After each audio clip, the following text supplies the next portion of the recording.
Hi friends, welcome back to Prekshita south Indian recipes. ನಾನಿವತ್ತು ತುಂಬ simple ಆಗಿರುವಂತಹ ಮಾವಿನಕಾಯಿ ಚಟ್ನಿನ ಯಾವ ರೀತಿ ಮಾಡೋದಂತ ತೋರಿಸ್ತಾ ಇದ್ದೀನಿ. ಟೇಸ್ಟ್ ಅಂತೂ ತುಂಬ ಚೆನ್ನಾಗಿರುತ್ತೆ. ಈ ವಿಧಾನದಲ್ಲಿ ಮಾಡಿದ್ರೆ ನೀವು ರೊಟ್ಟಿ, ಚಪಾತಿ, ಅನ್ನ ಎಲ್ಲದಕ್ಕೂ ಕೂಡ, ದೋಸೆ, ಇಡ್ಲಿ ಎಲ್ಲದಕ್ಕೂ ಕೂಡ ತಿನ್ಬೋದು. ಒಂದ್ಸಲ ಈ ರೀತಿ ಟ್ರೈ ಮಾಡಿ ನೋಡಿ. ಹಾಗಿದ್ರೆ ಬನ್ನಿ ಯಾವ ರೀತಿ ಮಾಡೋದಂತ ನೋಡ್ಕೊಂಬರೋಣ. ಅದಕ್ಕಿಂತ ಮುಂಚೆ ನೀವು ನನ್ನ ಚಾನಲ್ನ ಸಬ್ಸ್ಕ್ರೈಬ್ ಮಾಡಿದರೆ ಸಬ್ಸ್ಕ್ರೈಬ್ ಮಾಡ್ಕೊಳ್ಳಿ. ಹಾಗೆ ಪಕ್ಕದಲ್ಲಿರುವ ಬೆಲ್ಲೈಕನ್ನು ಕೂಡ ಕ್ಲಿಕ್ ಮಾಡ್ಕೊಳ್ಳಿ. ಮೊದಲನೇದಾಗಿ ನಾನು ಮಾವಿನಕಾಯಿ ಚಟ್ನಿ ಮಾಡೋದಕ್ಕೆ ಒಂದು ಮಾವಿನಕಾಯಿನ ಅಥವಾ ತೋತಾಪುರಿ ಅಂತ ಹೇಳಿ ಕರೀತಾರೆ ಇದನ್ನು ನಾನು ತೊಳ್ಕೊಂಡು ಕ್ಲೀನಾಗಿ ತುರ್ಕೋತಾ ಇದ್ದೀನಿ. ನೋಡಿ, ಈ ರೀತಿ ತುರ್ಕೊಂಡು ನಾನು ಇಲ್ಲಿ ಇಟ್ಕೊಂಡಿದ್ದೀನಿ. ನೋಡ್ತಾ ಇರ್ಬೋದು ನೀವು.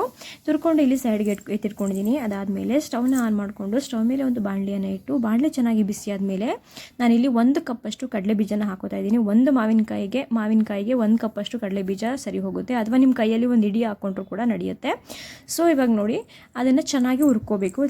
ಸ್ಟವ್ನ ಲೋ ಫ್ಲೇಮಲ್ಲಿ ಇಟ್ಕೊಂಡು ಚೆನ್ನಾಗಿ ಅದನ್ನು ಹುರ್ಕೋಬೇಕು. ನೋಡಿ, ಚೆನ್ನಾಗಿ ಹುರಿದಾಗಿದೆ ಇವಾಗ ಅದನ್ನು.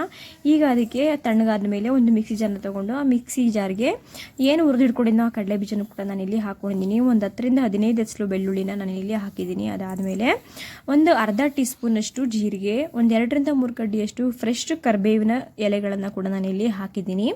ಅದಾದಮೇಲೆ ನಿಮಗೆ ಖಾರಕ್ಕೆ ತಕ್ಕಷ್ಟು ಚಿಲ್ಲಿ ಪೌಡರ್ನ ನೀವು ಹಾಕ್ಕೊಳ್ಳಿ. ನಾನಿಲ್ಲಿ 1 ಸ್ಪೂನಷ್ಟು ಚಿಲ್ಲಿ ಪೌಡರ್ನ ಹಾಕಿದ್ದೀನಿ. ನೀವು ಖಾರ ತಿಂತೀನಿ ಅನ್ನೋದಾದರೆ 1.5-2 ಸ್ಪೂನಷ್ಟು ಚಿಲ್ಲಿ ಪೌಡರ್ನ ನೀವು ಇಲ್ಲಿ ಹಾಕಬಹುದು. ಅದಾದಮೇಲೆ ಒಂದು ಅರ್ಧ ಟೀ ಸ್ಪೂನಷ್ಟು ಅರಿಶಿನೂ ಕೂಡ ನಾನಿಲ್ಲಿ ಯೂಸ್ ಮಾಡ್ತಾ ಇದ್ದೀನಿ.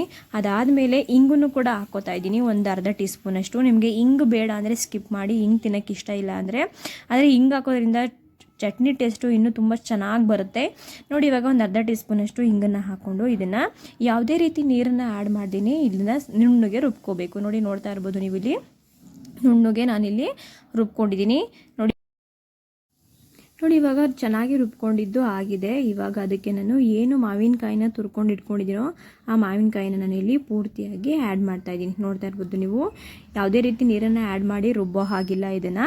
ಸೊ ನೋಡಿ, ಮಾವಿನಕಾಯಿ ನೀರು ಬಿಟ್ಬಿಡುತ್ತೆ. ಅದ್ರ ಜೊತೆ ಉಪ್ಪು ಮತ್ತು ಬೆಲ್ಲನೂ ಕೂಡ ಸೇರಿಸಬೇಕು. ಸೊ ಅದಕ್ಕೋಸ್ಕರ ಅದರಲ್ಲಿ ನೀರು ಬಿಟ್ಬಿಡುತ್ತೆ. ಸೊ ಅದೇ ಚೆನ್ನಾಗಿ ನಾವು ರುಬ್ಬೋದು. ಅದರಲ್ಲೇ ಯಾವುದೇ ರೀತಿ ನೀರನ್ನು ಆ್ಯಡ್ ಮಾಡೋ ಅವಶ್ಯಕತೆ ಇಲ್ಲ.